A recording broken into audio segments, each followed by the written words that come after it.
नमस्कार, आप देख रहे हैं न्यूज नेशन में हूं फिनाज त्यागी और बात होगी डिग्री पर मचे बवाल की। पहले सवाल ये था कि भाई मानव संसाधन मंत्री जो है सिर्फ 12वीं पास है, इसीलिए उनको ये अहम मंत्रालय सौंपे जाने पर सवाल उठ खड़े हुए। संसद में जीत कर नहीं आई, उस पर सवाल उठ खड़े हुए। उनसे बड़े युवा, उनसे ज्यादा एक्सपीरियंस सांसद जो है वो बैठे हुए थे, युवा थी, पहली बार में ही कैबिनेट में जगह मिल जाती है हारने के बावजूद, इस पर सवाल खड़े हुए। ये बवाल अभी थमा भी नहीं था कि पता चला कि एफिडेविट में मंत्री साहिबा ने गलत जानकारी दी हुई है। दोनों एफिडेविट में अपनी जो डिग्री बताई हुई है अलग अलग है। एक में वो बीए करती नजर आती हैं तो दूसरे में वो बीकॉम करती हुई नजर आती हैं। मंत्री साहिबा ने चुप्पी तोड़ी है और कहा है कि मेरे काम से मूल्यांकित करें। अपनी जो डिग्री बताई हुई है अलग अलग है। एक में वो बीए करती नजर आती हैं तो दूसरे में वो बीकॉम करती हुई नजर आती हैं। मंत्री साहिबा ने चुप्पी तोड़ी है और कहा है कि मेरे काम से मूल्यांकित करें, न कि डिग्री से। डिग्री नहीं, काबिलियत देखें, काम देखें और उसके बाद मुझे जज करें। लेकिन यहां पर सवाल जो है वो उनकी एजुकेशन क्वालिफिकेशन से आगे बढ़कर गलत एफिडेविट जमा कराने का मुद्दा अब कांग्रेस ने अपने हाथों में ले लिया है। इसी विवाद पर बातचीत होगी। हमारे साथ वरिष्ठ पत्रकार जुड़ेंगे और हमारे साथ बीजेपी और कांग्रेस के नेता भी होंगे। लेकिन सबसे पहले हम आपको दिखा रहे हैं दो तस्वीरें कि किस तरह से स्मृति ईरानी की डिग्री पर घमासान जारी है। इस पूरे विवाद पर आज स्मृति ईरानी सामने तो आई, लेकिन डिग्री के सवाल पर वो कन्नी काट गई। स्मृति ने अपने विरोधियों पर हमला करते हुए आरोप लगाया कि उन्हें काम से भटकाने के लिए ऐसे विवाद को तूल दिया जा रहा है। स्मृति पर आरोप लगा है कि उन्होंने 2004 और 14 के लोकसभा चुनाव में अपनी शैक्षणिक योग्यता अलग अलग बताई थी। केंद्रीय मानव संसाधन विकास मंत्री स्मृति ईरानी की शैक्षणिक योग्यता का विवाद अब भी जारी है, क्योंकि इस मामले पर स्मृति ईरानी का पहला जवाब तो आया, लेकिन उन्होंने अपनी डिग्री को लेकर कोई बात नहीं की। स्मृति ने आरोप लगाया कि उन्हें काम से भटकाने के लिए इसे मुद्दा बनाया जा रहा है और काम के आधार पर उन्हें परखा जाना चाहिए। मैं इतना ही कहूंगी कि ये सारा विषय इसलिए शायद बनाया गया है ताकि मेरा ध्यान मेरे काम से दूर हट सके। मैंने आज तक मेरे संगठन में जो भी असाइनमेंट पाया वो इसलिए पाया क्योंकि कहीं ना कहीं मेरे संगठन ने ये परखा है कि मुझ में इतनी क्षमता है कि मुझे जो काम दिया जाए वो काम मैं पूर्णतः करती हूँ। मैं आप सबसे हाथ जोड़कर निवेदन करती हूँ कि मुझे मेरे काम के आधार पर आगे। इससे पहले कांग्रेस नेता अजय माकन ने एक ट्वीट कर तंज कसा था कि क्या कैबिनेट है, मानव संसाधन मंत्री जिनके ऊपर शिक्षा का जिम्मा है वो ग्रेजुएट तक नहीं है। माकन के इस ट्वीट के बाद बीजेपी की तरफ से पलटवार का सिलसिला शुरू हो गया। पार्टी की फायर ब्रांड नेता उमा भारती ने तो सोनिया गांधी को ही इस विवाद में घसीट लिया। मुझे पूछना है कि सोनिया गांधी की शैक्षणिक योग्यता क्या है, क्योंकि उन्होंने यूपीए को हेड किया है, मनमोहन सिंह को डायरेक्शन दिए, पूरी यूपीए की सरकार उनके दरवाजे पर हाथ बांध के खड़ी थी। तो सोनिया गांधी जिन्होंने यूपीए की सरकार चलाई हो, उनके क्वालिफिकेशंस क्या हैं? पहले कांग्रेस के लोग उनका सर्टिफिकेट दिखाएं कि वो कितनी पढ़ी, कहाँ पढ़ी, किस प्रकार से पढ़ी, पढ़ाई का प्रकार क्या था, इसके बाद वो स्मृति ईरानी के बारे में सवाल कर पाएंगे। उधर कांग्रेस का अब भी कहना है कि स्मृति ईरानी ने गलत शपथ पत्र दिया है जो कानूनन अपराध है। उन्होंने एफिडेविट गलत फाइल किए हैं और ये एक तरह से क्रिमिनल एक्ट में आता है और इस पर फौरी तौर पर भारतीय जनता पार्टी को स्पष्टीकरण देना चाहिए। सियासत में निजी हमलों का सिलसिला नया नहीं है, लेकिन कल तक विपक्ष पर तीखे हमले करने वाली स्मृति ईरानी के सुर फिलहाल बदले बदले नजर आ रहे हैं। शायद यही वजह है कि इस विवाद पर वो डिग्री से ज्यादा काबिलियत को तवज्जो देने की बात कर रही है। Team news nation. चलिए, तो मुद्दा है और विवाद बना है तो जाहिर सी बात है बहस होगी भी। क्या कुछ तर्क यहां पर निकल कर आ रहे हैं। स्मृति जबकि कन्नी काट गई अपने गलत एफिडेविट के सवाल पर। हमारे साथ अनिला सिंह जी हैं, बीजेपी की प्रवक्ता है, हमारे साथ इस वक्त जुड़ चुकी हैं। हमारे साथ वरिष्ठ पत्रकार संतोष भारती भी जुड़ चुके हैं और आलोक शर्मा कांग्रेस के प्रवक्ता हमारे साथ इस वक्त जुड़ चुके हैं, स्टूडियो के बाहर वो मौजूद हैं। इन तीनों से बातचीत करेंगे। लेकिन स्मृति पर झूठा शपथ पत्र देने का आरोप लगा रही है कांग्रेस। जब यही सवाल स्मृति ईरानी से किया गया तो उन्होंने इस पर कोई भी जवाब देने से इनकार कर दिया। What about the discrepancy? I mean, just one response in the discrepancy. I have given my statement. Okay, but you agree there is a discrepancy? I have given my statement. That's all I have to say. And I have... चलिए, तो हमारे साथ सभी मेहमान हैं। अनिला जी, एक बात बताइए कि जब दिक्कत है साफ निकल कर आ रही है तो फिर चुप्पी क्यों? कबूलिए, नकारिए या जांच की बात कहिए? चुप्पी किस विषय में?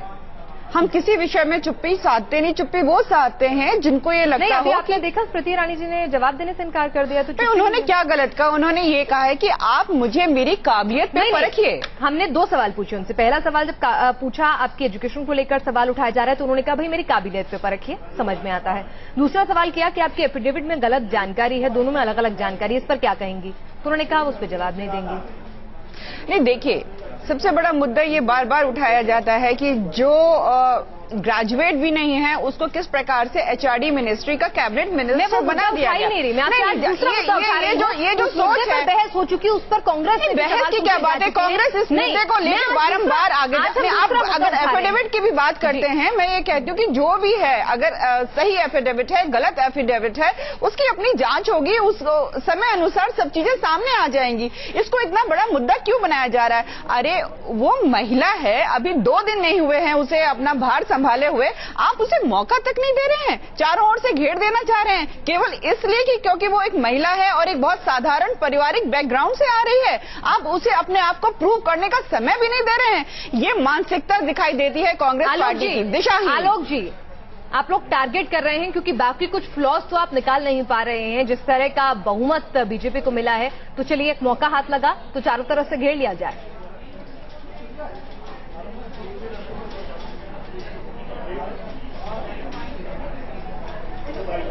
आलोक जी, आप मुझे सुन पा रहे हैं?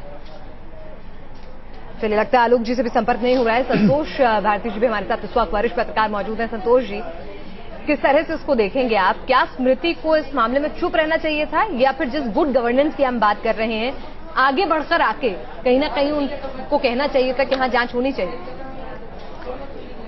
मैं नरेंद्र मोदी जी से बहुत आशाएं लगाए हुए हूं और पहले भी आशाएं थी।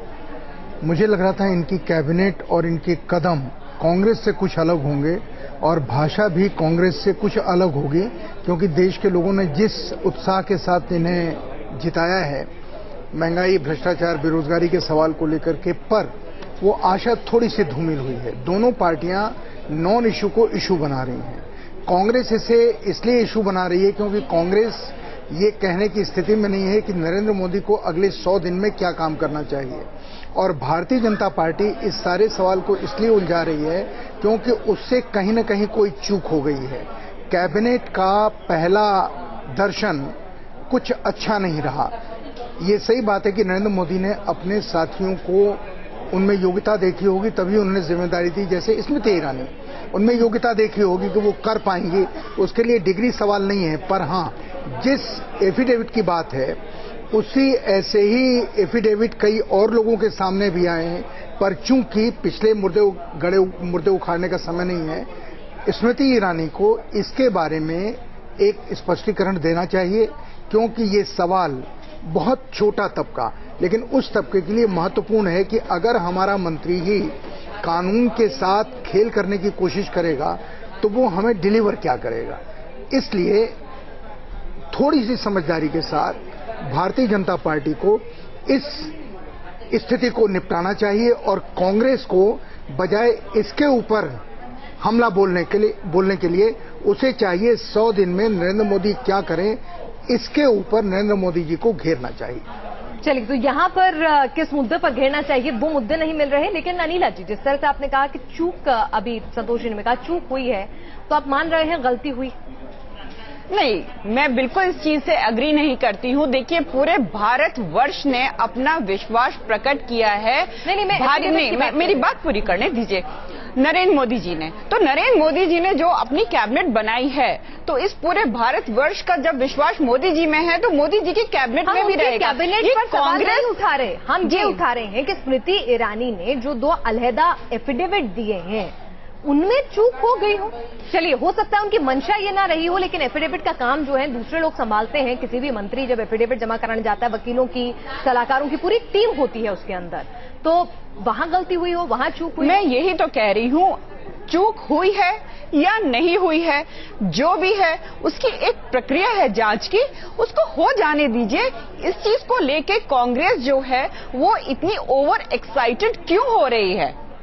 क्योंकि मुझे तो ये लगता है अभी भी वो अपने सदमे से बाहर नहीं आ पा रहे हैं। क्योंकि उनको एक अच्छा विरोधी दल बनाने की भी स्थिति में इस देश की जनता ने नहीं रखा अनिला है। जी, अगर गलती हुई है तो विरोधी तो उस गलती को बढ़ा चढ़ाकर पेश करेगा ही, जब तक उस गलती पर या तो माफी नहीं आती, यही मान सकता है पिनाजी, यही मान सकता है। इनकी सकारात्मक सोच नहीं है। जैसे गलती हुई है, सकारात्मक सोचे तो आप जैसे संतोष जी ने कहा कि इसमें क्यों नहीं सोचने का, आगे 100 दिन क्या करेंगे मोदी जी? सकारात्मक सोच की बात जी बताइए। आपसे गलती हुई है तो आप सकारात्मक सोच रखते हैं तो आप मानिए गलती। मैं तो कह तो रही हूँ कि जो जांच की प्रक्रिया है वो हो जाने दीजिए ना। 2 एफिडेविट बीजेपी मना तो नहीं कर रही है, स्मृति ईरानी जी मना तो नहीं कर रही है कि आप किसी प्रकार की जांच ना कराएं। वो कराइए, जो भी कुछ होगा सामने आ जाएगा। काम करा होगा, उनसे गलती हुई है, मैं देखती हूँ, ऐसा भी बयान नहीं है अभी तक उनका। देखिए, बारंबार ये मैं कह रही हूं और भारतीय जनता पार्टी भी इसी विचार की है कि अगर किसी प्रकार का विवाद कांग्रेस उठा रही है तो वहां उसकी एक नकारात्मक सोच की वजह से उठा रही है, और जो वो मुद्दे उठा रही है वो समय रहते हुए उनके जवाब बिल्कुल उनके सामने आ जाएंगे। अभी अभी सबने अपने अपने पद संभाले हैं। भारत में परेशानियों की बहुत बड़े पहाड़ के पहाड़ खड़े हुए हैं जो कि हमें नापने हैं। यहाँ पर जाहिर सी बात है कि स्मृति ईरानी की योग्यता पर सवाल उठे तो उसके बीच एफिडेविट में गलत जानकारी देने का भी सवाल उठा। इससे सरकार की भी किरकिरी होती दिख रही है। दोनों तस्वीरें केंद्रीय मंत्री स्मृति ईरानी के लिए परेशानी का सबब बन सकती हैं। 2 अलग अलग हलफनामे में उन्होंने 2 अलग अलग बातें कही हैं। पहली तस्वीर 2004 की है जिसमें उन्होंने खुद को ग्रेजुएट बताया था, जबकि दूसरी तस्वीर 2014 की है जिसमें उन्होंने खुद को 12वीं पास और बीकॉम फर्स्ट ईयर का स्टूडेंट बताया है। अपने 2 एफिडेविट में कही 2 बातों से स्मृति सवालों के घेरे में है। दरअसल 2004 के लोकसभा चुनाव में चांदनी चौक से किस्मत आजमाने वाली स्मृति ने नामांकन में खुद को ग्रेजुएट बताया। स्मृति के मुताबिक उन्होंने 1996 में ग्रेजुएशन की पढ़ाई पूरी की, जबकि 2014 के महामुकाबले में अमेठी से चुनाव मैदान में उतरी स्मृति ने खुद को बीकॉम फर्स्ट ईयर का स्टूडेंट बताया। बकौल स्मृति उन्होंने 1994 में ओपन से बीकॉम का इम्तिहान दिया। कांग्रेस ने मामला सामने आते ही स्मृति पर हमला बोल दिया कि श्रीमती ईरानी ने 2004 के चांदनी चौक के चुनाव में कुछ और योग्यता बताई और 2014 में अमेठी में कुछ और योग्यता बताई है। तो इस पर उन्हें स्थिति का खुलासा करना होगा और इस पूरे प्रकरण की जांच करनी होगी। फॉल्स एफिडेविट अपने आप में एज पर एफिडेविट एक्ट यह गैर कानूनी काम माना गया है। तो मैं समझता हूं इस पूरे प्रकरण में भाजपा नेतृत्व को चाहिए कि श्रीमती ईरानी को मंत्रिपरिषद से तब तक बाहर करें जब तक इस मामले की जांच न हो जाए। साफ है कि स्मृति के दोनों हलफनामे सही नहीं हो सकते और ऐसे में उनकी और नई नवेली मोदी सरकार की मुश्किलें बढ़नी तय है। विपक्षी दल कांग्रेस के रुख से साफ है कि वो इस मुद्दे को यूं ही अपने हाथ से नहीं जाने देगी। Team news nation. चलिए, हमारे साथ इस वक्त कांग्रेस के प्रवक्ता आलोक शर्मा भी इस वक्त जुड़ चुके हैं। आलोक जी, जांच की बात, जांच का तर्क अनिला जी दे रही हैं कि भाई जांच होगी, आप टूल क्यों बना रहे हैं? जांच में सब कुछ सामने आ जाएगा। नहीं, इसमें देखिए जांच का कोई विषय ही नहीं है, कहीं हम तूल नहीं दे रहे हैं। हमने केवल तथ्यों को सामने रखा है। एक तरफ पिछले 6 महीने से भाजपा जो है चुनाव प्रचार के अंदर विभिन्न यूनिवर्सिटीज को, आईआईटीज और आईआईएम्स को कहती आई है कि विश्व स्तर के नहीं है और पता नहीं कितना परिवर्तन होना चाहिए। उसके बाद वो 12वीं पास एक व्यक्ति को यहां पर लाकर एचआरडी मिनिस्ट्री जैसी इंपॉर्टेंट मिनिस्ट्री दे देती है। हमने केवल विषय ये उठाया है इनके मंत्रालय में जबकि 5वीं और 8वीं पास लोग भी हैं। आज कोई जांच का विषय नहीं है, ये तो नैतिकता का विषय है। उनको खुद देखना चाहिए कि जो व्यक्ति ग्रेजुएट नहीं था उसने अपने आप को ग्रेजुएट क्यों प्रूव किया। आलोक जी, दोबारा जब वो आलोक जी से मैं एक प्रश्न पूछना चाहती हूँ। आलोक जी, जिसके पास अगर डिग्री नहीं है तो आपके कहे अनुसार उसकी वो मानसिक क्षमता नहीं है कि किसी प्रकार का वो डिसीजन ले सके, फैसले ले सके, क्रिएटिव थिंकिंग कर सके। मानसिक क्षमता नहीं है। देखिए, आप बारंबार आप ये कह रहे हैं ना कि एक ग्रेजुएट नहीं है उसको एचआरडी मिनिस्टर बना दिया। आप ये बताएं कि कहाँ पर पिछले जो 11 साल का उनका राजनीतिक सफर रहा है, कहाँ उनसे चूक हुई है? देखिए, आप उनकी क्षमताओं पे प्रश्न चिन्ह क्यों लगा रहे हैं? आप हमारी सरकार की क्षमताओं पे प्रश्न चिन्ह पहले ही लगा दे रहे हैं, अभी काम शुरू भी नहीं हुआ है। आलोक जी, आप राहुल गांधी जी को खुश करने के लिए इस प्रकार के बयानात ना दें। अब आप उत्तर सुन लीजिए ना मेरा, अब उत्तर सुन लीजिए। मैं कह रहा हूं मोदी जी का ये पूरी तरह से अपना अधिकार है, वो अनपढ़ को भी बना सकते हैं। गुजरात में भी उनका कभी भी एजुकेशन प्रायोरिटी पे नहीं रहा है, गुजरात की कोई भी यूनिवर्सिटी, गुजरात का कोई भी इंजीनियरिंग कॉलेज, गुजरात का आलोक जी, हमारे मैनिफेस्टो में ये है कि जीडीपी का 6% हम एजुकेशन में खर्च करेंगे, तो ये डिपार्टमेंट सीधे सीधे प्राइम मिनिस्टर की नजर में रहेगा। क्या बात कर रहे हैं आप? मैं नहीं बोलने दूंगा आपको।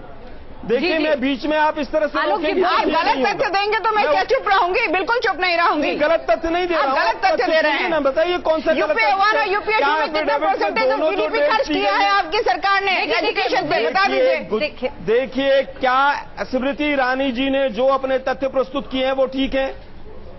मैं तो कह रही हूँ ना, आप इतनी जल्दबाजी क्यों कर रहे हैं? कांग्रेस ने हमेशा जो चीज होगी वो सामने आ जाएगी। आप उनकी शक्लों में क्यों लगा रहे हैं? आपकी पार्टी इसलिए कि वो महिला है, हम टारगेट कर रहे हैं उनको। किसी और व्यक्ति के ऊपर कोई आरोप नहीं लगाया। आलोक जी, मैं आपसे ये पूछना चाहती हूँ कि अगर आपको लगता है कि उन्होंने 2 एफिडेविट गलत जानकारी देकर एक कानूनन जुर्म होता है ये गलत जानकारी देना एफिडेविट में, तो आप जाकर शिकायत क्यों नहीं कर देते हैं? मैं आपसे ये पूछना चाहती हूँ कि अगर आपको लगता है कि उन्होंने 2 एफिडेविट गलत जानकारी देकर एक कानूनन जुर्म होता है ये गलत जानकारी देना एफिडेविट में, तो आप जाकर शिकायत क्यों नहीं कर देते हैं? या सिर्फ आप भी सिर्फ इस मुद्दे को सिर्फ बहस तक सीमित रखना चाहते हैं? नहीं, शिकायत का समय आएगा, उसके ऊपर पूरा काम हो रहा है और शिकायत भी समय से पहले सुर्खियां बनती रहे, मतलब शिकायत अटेंशन सीकिंग हरकतें हैं इनकी और कुछ नहीं है। ये सुर्खियां हमने नहीं बनाई हैं, ये तो इलेक्शन कमीशन के जो एफिडेविट है वो अपने आप में सुर्खियां हैं। तो आप लोग शिकायत कब करेंगे? कुछ नहीं है, आप लोग शिकायत कर सकते हैं इलेक्शन कमीशन बिल्कुल करेंगे, जल्दी इस दिशा में जल्दी से जल्दी कार्रवाई होगी। जितना मैंने स्वयं ही कहा है कि ये नैतिक प्रश्न है कि जो व्यक्ति पूरे हिंदुस्तान की पढ़ाई को आगे बढ़ाना चाहेगा, अगर वो अपने गलत तथ्य प्रस्तुत करता है तो हम उससे किस तरह की उम्मीद कर सकते हैं? तो हम शिकायत की उम्मीद आपसे कब कर सकते हैं? बिल्कुल करेंगे। आप क्यों चिंता कर रहे हैं? शिकायत भी होगी, सारी चिंता आपको है देश के भविष्य की, इसीलिए हम चिंता कर रहे हैं कि शिकायत कब होगी। क्योंकि यहाँ पर अनिला जी कह रही हैं जब तक शिकायत नहीं होगी जांच में सब कुछ सामने आएगा, उसका इंतजार वो करेंगे, इसलिए शिकायत बहुत जरूरी हो गई है अब।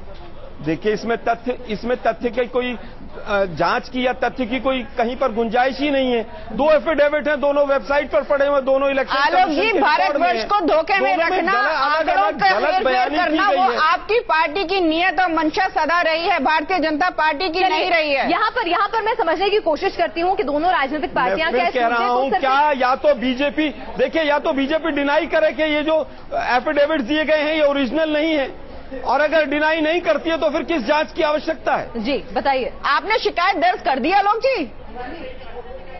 नहीं, शिकायत हम करेंगे समय आने पर। आपको शिकायत की तो समय रहते हुए हम भी जवाब देंगे, आप भी जवाब का इंतजार करिए। आपको अगर ऐसा लगता है कि कांग्रेस ने गलत बयानी की है तो आप खंडन कीजिए। कांग्रेस तो हमेशा गलत बयानी करती रहती है, वो मुद्दे ढूंढती है कि किस प्रकार से पूरे देश को भ्रमित किया जाए। चलिए, भ्रम की राजनीति आप मोदी जी का है, संतोष भ्रमित करने का काम मोदी जी का है। एक बात बताइए, जो एफिडेविट में गलत जानकारी है, साफ तौर पर नजर आ रहा है दोनों एफिडेविट में गलत जानकारी दी गई है, तो ऐसे में कानूनन क्या कुछ हो सकता है स्मृति ईरानी जी के खिलाफ?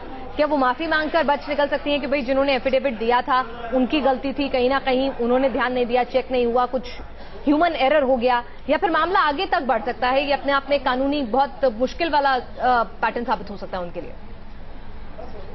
इलेक्शन कमीशन में अगर माफी मांगती हैं तो वहां उनको माफी मिल सकती है, लेकिन एफिडेविट बुनियादी तौर पर कोर्ट का मसला हो जाता है, क्योंकि ये शपथ पत्र अदालती माना जाता है जो आप एफिडेविट देते हैं और स्टैम्प पेपर पे देते हैं, जो मुझे लग रहा है कि दिया गया है।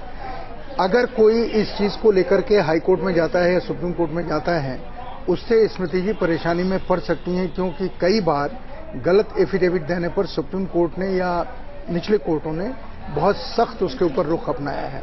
लेकिन मुझे बार बार ये लग रहा है कि चुनाव के दिन मुझे याद आ रहे हैं जब कांग्रेस के बयान लोग देख रहे थे और लोगों ने उसके बारे में एक राय बना ली। कांग्रेस के लोग मुद्दों का जवाब नहीं दे रहे थे। अब मुझे लग रहा है कि बीजेपी के लोग भी मुद्दों का जवाब नहीं देकर के दाएं बाएं ले जा रहे हैं। मुझे लगता है कि जो व्यूअर है, जो दर्शक है, वो दर्शक इन चीजों से थोड़ा सा आहत होगा, उसे चाहिए एक स्पष्ट जवाब। अब मान लीजिए, इसमें अनिला जी से मैं सहमत नहीं हूं कि वक्त आने पर सब पता चल जाएगा। जब आपने एफिडेविट दिया है वो वेबसाइट के ऊपर है जिसे इलेक्शन कमीशन ने एक्सेप्ट किया है, उसमें आपको क्यों वक्त चाहिए? उसका सही तरीका वो ये है जो आपने कहा कि इसको एक बार ये कह देना चाहिए कि ये मेरी नजर से नहीं गुजरा, मेरी टीम ने इसको बनाया, मैंने उसको देखा नहीं, मैं इसको देख करके सुधारूंगी, बात वहीं खत्म होती है।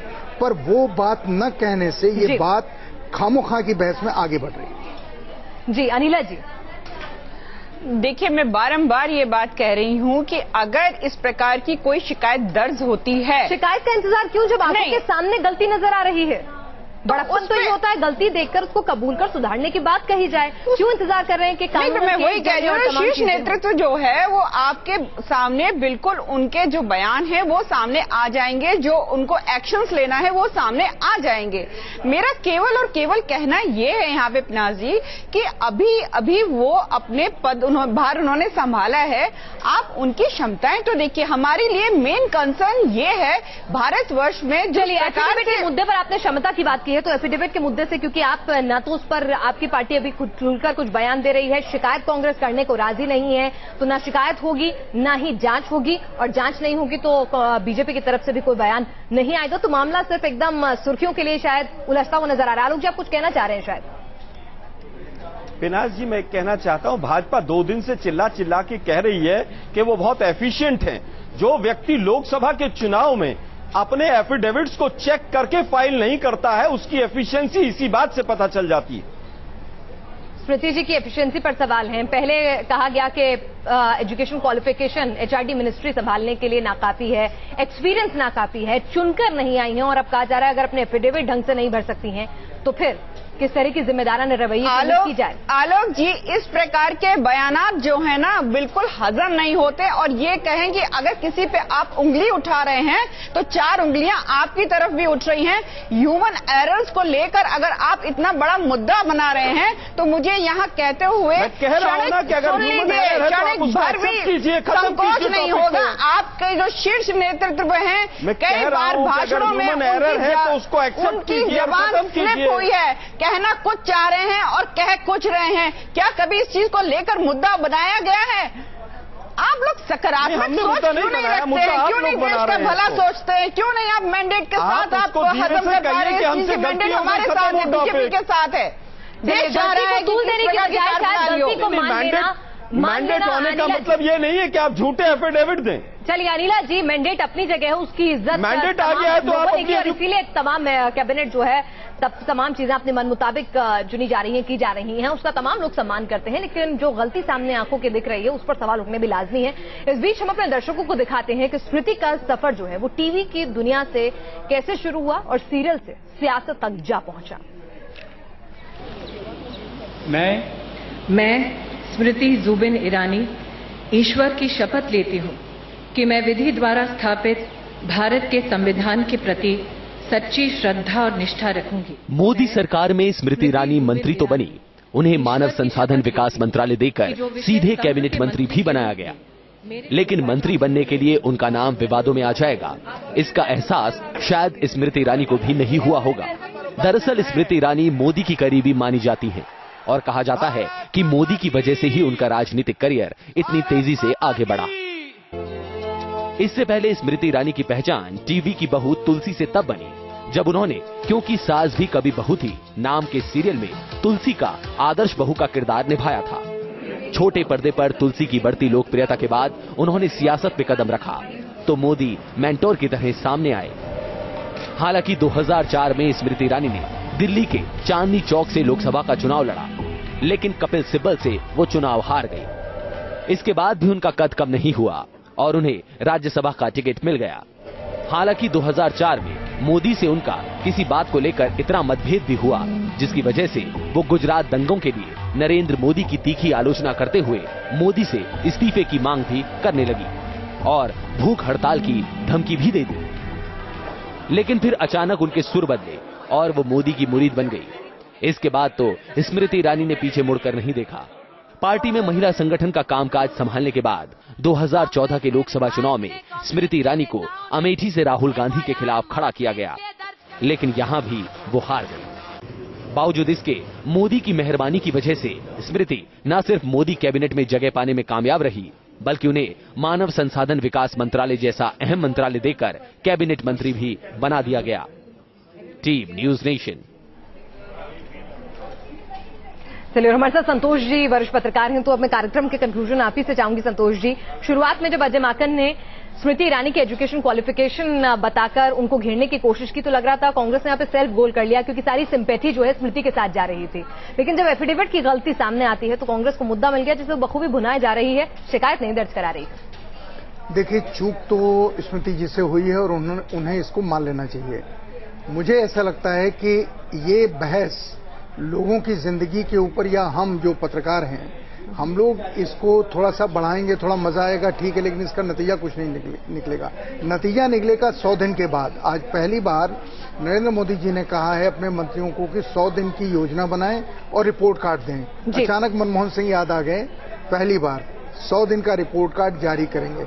देखना है वो जारी होता है या नहीं होता है। पर स्मृति जी, कृपा करके इस चूक को मान लीजिए और इस बहस को खत्म कीजिए। बिल्कुल, यानी गलती हुई है तो उसे मानकर मुद्दे को खत्म कीजिए, नहीं तो जाहिर सी बात है विरोधी तो गलती को बढ़ा चढ़ाकर बताएंगे ही। शिकायत कांग्रेस क्यों नहीं कर रही है, ये कांग्रेस ही जाने। सुर्खियां खूब बटोर रहा है ये मुद्दा। इस चर्चा में शामिल